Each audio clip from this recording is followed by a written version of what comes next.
Everything in our gas law unit deals with what we call an ideal gas. Okay, and to understand what an ideal gas is and why it's important, we first have to realize that real gases are complicated. Okay, each gas behaves a little bit differently depending on the circumstances. However, ideal gases are perfect. Okay, the molecules are small, they don't exert forces on each other, they move in straight lines, they don't lose energy when they collide, and they increase in energy when the temperature is increased. Okay, we call these criteria kinetic molecular theory, and we love kinetic molecular theory because it makes things a lot easier for us. Okay, so ideal gases behave in very predictable ways. Right? Say we have a balloon with some gas molecules inside it, and if we increase the temperature, then our volume will increase, right? Our gas molecules start to move faster and faster, and they want to spread out. Okay, on the other hand,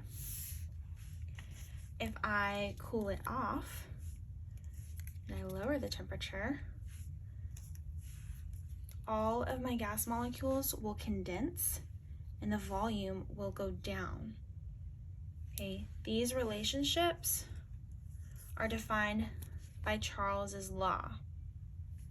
Okay, now say I have a container that is rigid, meaning it will not expand or contract when I change the temperature. If I increase the temperature, these gas molecules start moving faster and faster, and they start colliding with the edges of the container more often, and this increases our pressure. Okay, if I go the other way and I cool off the gas molecules in this rigid container, I will decrease the temperature, and as a result, my gas molecules will slow down, they'll condense, they will collide with the sides less often, thereby decreasing the pressure inside that container. This relationship is defined by Gay-Lussac's law. Okay.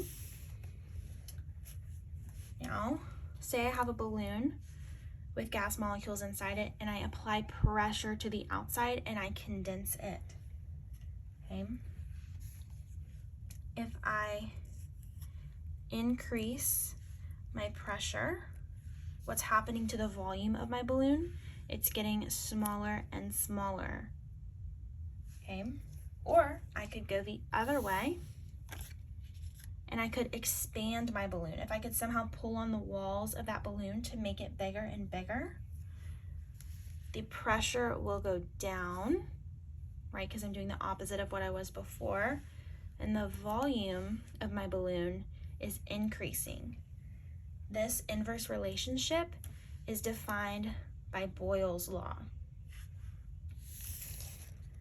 Okay. Ideal gas behavior is so predictable that we can calculate a gas's pressure, temperature, and volume after it undergoes a change.